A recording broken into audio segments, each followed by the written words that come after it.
Et si tout ce qu'on croyait savoir sur la stratégie était en fait sur le point de changer complètement? En s'appuyant sur l'ouvrage de Kenneth Payne, on va plonger au cœur des origines biologiques de la stratégie pour voir comment l'intelligence artificielle est en train de rebattre toutes les cartes. Alors, pour bien commencer, posons-nous la question, la stratégie, c'est quoi au juste? Et on va voir, la réponse est loin d'être aussi simple qu'on le pense. Spontanément, quand on parle de stratégie, on pense à ça. Des parties d'échecs, des plans business bien ficelés. Mais cette vision, aussi juste soit-elle, c'est juste la partie émergée de l'iceberg. Parce qu'en fait, les vraies racines de la stratégie, elles sont bien plus anciennes. Elles ne sont pas dans les salles de réunion, non. Elles sont inscrites dans notre ADN.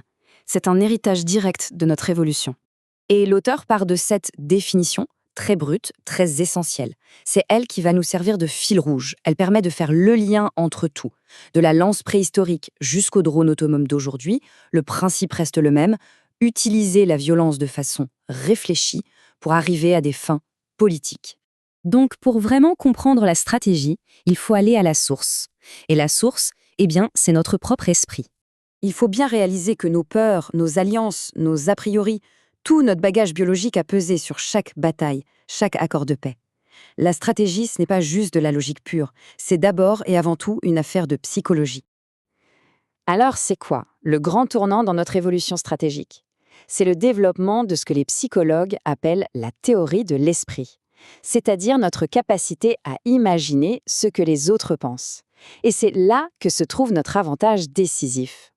C'est toute la différence. Là où d'autres primates réagissent juste à ce qu'ils voient, à des actions, nous, les humains, on essaye de deviner les intentions derrière ces actions. Et cette faculté, cette sorte de lecture de pensée, elle a ouvert des possibilités stratégiques quasi infinies. Et regardez, de la ruse d'un Sun Tzu jusqu'aux stratégies de dissuasion de la guerre froide, tout, absolument tout le répertoire classique repose là-dessus. Anticiper ce que l'ennemi a dans la tête pour avoir toujours un coup d'avance. Ok, donc cette capacité à lire dans les pensées, c'est la première étape. Mais comment est-ce qu'on a transformé cet avantage individuel en notre plus grande force collective, c'est-à-dire la puissance du nombre? Pour nos lointains ancêtres, face à un danger, un prédateur, un groupe rival, la logique était implacable. L'union fait la force. La coopération, c'était pas vraiment un choix, c'était une question de survie. Et c'est là qu'un moteur hyper puissant de l'évolution sociale s'est enclenché. Le conflit crée le besoin de coopérer. La coopération permet de former des groupes plus grands. Et les groupes plus grands dominent les conflits. C'est un cercle à la fois créateur et terriblement destructeur. D'ailleurs, il y a une limite cognitive à ça, qu'on appelle le nombre de Dunbar. Ça explique pourquoi, que l'on regarde les légions romaines ou les entreprises d'aujourd'hui, les unités de base efficaces tournent souvent autour de 150 personnes. C'est un peu la taille idéale pour que la coopération fonctionne bien. Bon, ce modèle de stratégie, 100% basé sur la psychologie humaine, il a régné pendant des milliers d'années.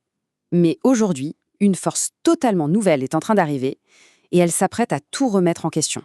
Quand la première bombe atomique a explosé, le grand stratège Bernard Brodie a eu cette phrase. « Tout ce que j'ai écrit jusqu'à présent est obsolète. » Eh bien, on est peut-être au seuil d'une révolution aussi radicale. Sauf que, cette fois, la révolution ne touche pas les armes. Non, elle touche le stratège lui-même. C'est ça qui change tout.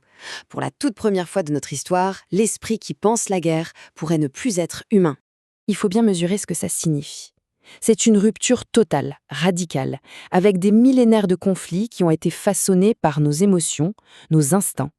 Toute la psychologie humaine, avec ses failles mais aussi ses éclairs de génie, pourrait tout simplement être mise sur la touche. Ce qui nous amène à une comparaison assez vertigineuse finalement. D'un côté, la stratégie humaine, celle qu'on a toujours connue, et de l'autre, ce qui arrive, la stratégie version IA.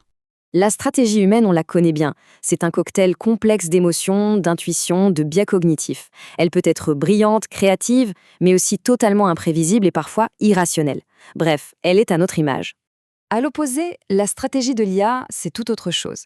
On parle d'une logique mathématique pure et dure. Elle fonctionnera à une vitesse, à une échelle qu'un cerveau humain ne peut même pas concevoir, sans peur, sans hésitation et sans pitié. Du coup, la question finale est immense. Vertigineuse même. Qu'est-ce qui se passe, concrètement, quand le stratège n'a plus d'esprit humain, plus de motivation humaine, et au fond, plus d'âme humaine? C'est peut-être ça, le plus grand défi stratégique que l'humanité n'ait jamais eu à affronter.